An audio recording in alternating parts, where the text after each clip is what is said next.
الرحمن الرحیم الحمدللہ رب العالمین الصلاۃ والسلام علی الانبیاء والمرسلین خصوصاً محمد صلی اللہ علیہ وآلہ الطیبین الطاہرین المعصومین ولعنۃ اللہ علی اعدائہم اجمعین ونعوذ باللہ من شرور انفسنا وسیئات اعمالنا۔ تو مذہب اہل بیت سے شروع ہوئی اور ہم نے کہا تھا کہ ہمارا مقصد کیا ہے؟ علم حاصل کرنا، کیونکہ پیغمبر خدا نے فرمایا، قرآن میں آیات ہیں کہ عالم اور جاہل کبھی برابر نہیں ہو سکتے۔ اب ہم آگے دیکھیں گے کہ علم کا فائدہ کیا ہوتا ہے۔ یہ جو قرآن میں اکثر آیا ہے کہ انسان ایک نیکی کرتا ہے تو اس کو کتنا ثواب ملتا ہے؟ ایک۔ کبھی وہی انسان ایک نیکی کرتا ہے تو اس کو 10 نیکیوں کا ثواب ملتا ہے، کبھی اس کو 70 نیکیوں کا ثواب ملتا ہے، کبھی اس کو 700 نیکیوں کا ثواب ملتا ہے۔ ایسے کیوں ہے؟ یہ انسان کا علم ہے۔ علم میں اگلے مرتبے میں پہنچتا ہے تو ثواب بڑھ جاتا ہے۔ جیسا کہ حدیث ہے کہ عالم کا سونا جاہل کی تمام رات کی عبادت سے بہتر ہے۔ دیکھیے کتنا فرق ہے، عالم سوئے اور جاہل ساری رات عبادت بھی کرتا رہے تو عالم کا سونا اس سے افضل ہے۔ تو اب ہم دیکھیں گے یہ مراتب کیوں ہیں، یہ علم حاصل کرنے سے کون کون سا مرتبہ نصیب ہوتا ہے۔ یہاں سے ہم نے کل ابتدا کی تھی۔ علم 2 طرح کا ہوتا ہے، کون کون سا؟ ایک دینی اور دنیاوی۔ اور دینی علم میں ہم نے کہا تھا کہ اصول دین ہوتے ہیں، دوسرا فروع دین، اور ایک ہم نے کہا تھا علم اخلاق۔ تو ہم نے شروع کرنا ہے اصول دین سے۔ اصول دین کو کیا کہتے ہیں؟ عقائد، عقیدہ، یعنی گرہ لگانا۔ اس کی بنیاد پر یہ ہمارے سارے جو اعمال قبول ہونے ہیں وہ اس عقیدے کی بنیاد پر ہونے ہیں۔ اس لیے عقیدہ پہلے مضبوط ہونا چاہیے۔ تو عقیدے کا تعلق فعل سے نہیں ہے، عقیدے کا تعلق ہماری دماغ، عقل سے ہے۔ عقل سے ہم عقیدہ بناتے ہیں نا، اللہ ایک ہے، کوئی دیکھنا ضروری ہے، یہ کوئی کام بجا لانا ضروری ہے، نہیں ہے نا۔ تو یہ عقیدے کا تعلق ہماری عقل سے ہے۔ اب ہم یہاں سے شروع کریں گے آج ہمارا جو کہ عقیدہ ہمارا جو کیا ہے۔ اور عقیدے میں پہلا عقیدہ کیا ہوتا ہے؟ کون سا عقیدہ پہلا؟ توحید۔ تو ہم توحید سے شروع کریں گے۔ توحید واحد سے نکلا ہے، واحدہ، ایک۔ اب یہ ایک جو ہے، اب ہم نے یہ دیکھنا ہے کہ ہم نے عقیدہ کہاں سے بنانا ہوتا ہے۔ تو اپنا ذاتی عقیدہ تو نہیں بنا سکتے نا۔ کس کا مذہب ہے؟ یہ مذہب اہل بیت۔ ہم دیکھیں گے ہمارے اہل بیت نے توحید کے بارے میں کیا فرمایا۔ تو ہم لیں گے مولا علی علیہ السلام کا خطبہ نہج البلاغہ میں جو پہلا خطبہ ہے، اس میں جو پہلا ہی خطبہ ہے وہ اس میں توحید کی بنیاد بیان کی گئی۔ تو بڑا آسان ہے، 5 مرتبے ہیں توحید کے، ابتدائی مرتبہ، باقی درمیانی مراتب اور سب سے بلند مرتبہ۔ وہ 5 مرتبے حضرت علی علیہ السلام نے گنوائے ہیں۔ وہ کیسے گنوائے ہیں؟ پہلا مرتبہ پوچھا گیا کہ دین کیا ہے، دین ہی پڑھ رہے ہیں نا، کہ دین کیا ہے۔ انہوں نے کہا کہ دین کی ابتدا معرفت، یہ ہو گیا پہلا مرتبہ۔ مولانا اول الدین معرفت، دین کی بنیاد، دین کی ابتدا اللہ تعالیٰ کی معرفت ہے۔ تو یہ جو اللہ کی معرفت کا مرتبہ، یہ پہلا مرتبہ ہے۔ معرفت لفظ کیا ہوتا ہے؟ عربی میں آپ عربی نہیں پڑھے ہوئے، جاننا، عارفہ، جاننا، کہ جاننا، سب سے پہلے اللہ کو جانیں گے نا، ورنہ تو ہم فلسفے میں پڑھتے ہیں جب بھی کوئی چیز دور سے آ رہی ہو، انسان دیکھتا ہے تو انسان کہتا ہے کوئی چیز ہے، اس کا ہونا ثابت ہوتا ہے کہ وجود رکھتی ہے۔ یہ تو یقین ہو جاتا ہے نا، صحرا میں آپ کو دور سے کوئی چیز نظر آئے، اب یہ نہیں پتہ انسان ہے، حیوان ہے، لیکن یہ کہتا ہے کوئی چیز ہے ضرور۔ پہلی چیز ہوتی ہے اس کا جاننا کہ وہ وجود رکھتی ہے، یہ پہلا مرتبہ ہوتا ہے۔ تو یہاں پہ ہم نے یہ کہنا ہے کہ اللہ تعالیٰ ہے، اس کے ہونے کا ہمیں یقین ہونا چاہیے۔ وہ کیسا ہے، اس نے مخلوق کو کیسے بنایا ہے، اس کی کیا صفات ہے، وہ آگے بات ہوگی۔ تو پہلا مرتبہ ہوتا ہے معرفت، اسے کہتے ہیں عبادتی توحید۔ اس کو عبادتی توحید کیوں کہتے ہیں؟ یاد رکھنا ہے، پہلا مرتبہ کیا ہے؟ معرفت۔ کیا ہے پہلا مرتبہ؟ یعنی اللہ کو جاننا، اور اللہ کو جاننا اس کا دوسرا اس مرتبے کا نام ہے عبادتی توحید۔ یہ کب حاصل ہوتا ہے؟ جب انسان کہتا ہے کہ لا الہ الا اللہ۔ کل بھی یہی پڑھا تھا نا کہ زبان سے اقرار کرنا، یعنی لسانی اقرار۔ جب بندہ زبان سے اقرار کرتا ہے لا الہ، جیسے کفار نے اسلام قبول کیا تو کیا کہتے تھے آگے؟ پیغمبر خدا کیا پڑھاتے تھے؟ کہو لا الہ الا اللہ، ساتھ محمد رسول اللہ بھی ہوتا ہے، لیکن ابھی ہم نے یہ جاننا ہے کہ لا الہ الا اللہ۔ یہ بھی آپ کل انہوں نے سوال کیا تھا بڑا کہ محبت جو ہے وہ ضروری ہے، کیسے پتہ لگے ضروری ہے؟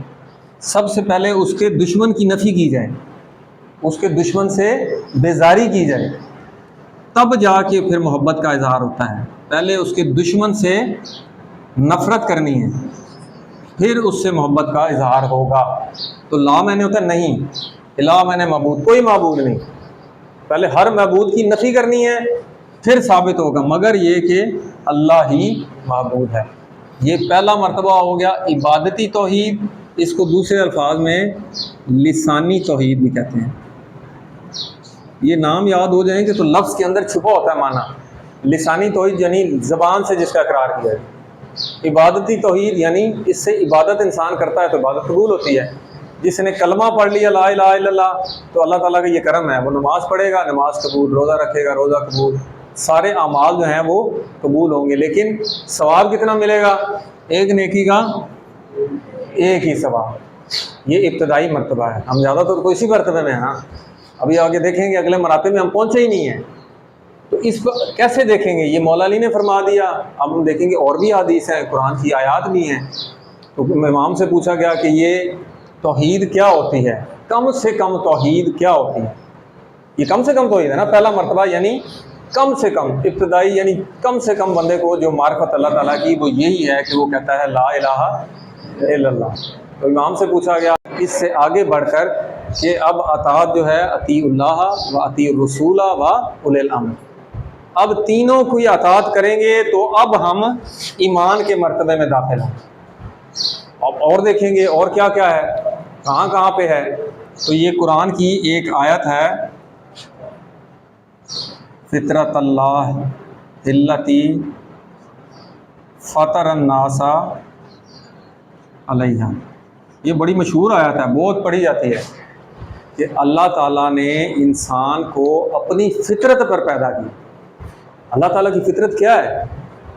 ہم دیکھیں گے، آئمہ سے پوچھیں گے اللہ تعالیٰ کی کیا فطرت اوپر لے جاتا ہے، اس سے کیا ہم سمجھیں؟ اب کلمہ کس مرتبے پہ پہنچ گیا ہے؟ کلمہ طیب، وہی لا الہ الا اللہ جو قولی تھا علمی تھا، اب وہ کلمہ طیب کہلایا، پاک ہو گیا ہے، کیونکہ اس میں کیا کیا شامل ہو گیا ہے؟ اس میں نبی کی نبوت بھی شامل ہو گئی ہے اور حضرت علی علیہ السلام کی ولایت بھی شامل ہو گئی ہے۔ تو یہ کلمہ کیا کہلائے گا؟ کلمہ طیب۔ جب یہ کلمہ طیب کہلائے گا تو پھر ہمارا جو نیک عمل ہے، کوئی بندہ ایک عمل کرتا ہے تو وہ 10 گنا 70 گنا 700 گنا ثواب ملتا ہے۔ یہ اس مرتبے کی وجہ سے ہے جو ہم نے یہاں پہ سیکھا۔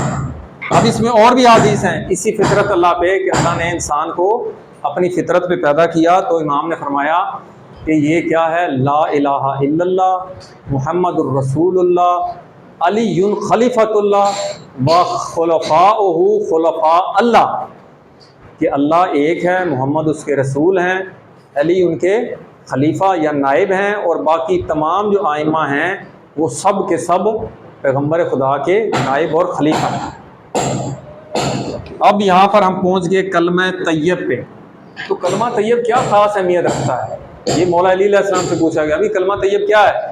انہوں نے کہا جب بندہ یہ 3 اقرار کر لیتا ہے تو پھر انسان جو عمل کرتا ہے تو وہ آسمانوں کو چیرتا ہوا، ایسے چیرتا ہوا جاتا ہے کہ اس کی برائیوں کو خامیوں کو نابود کر دیتا ہے۔ کیسی بات ہے کہ ایسا عمل جو انسان کی برائیوں کو ختم کر دے، اور پھر کہاں پہنچتا ہے؟ جا کے حسنات کے مرتبے میں حسن کرتا ہے۔ تو یہ 3 مرتبے ہو گئے۔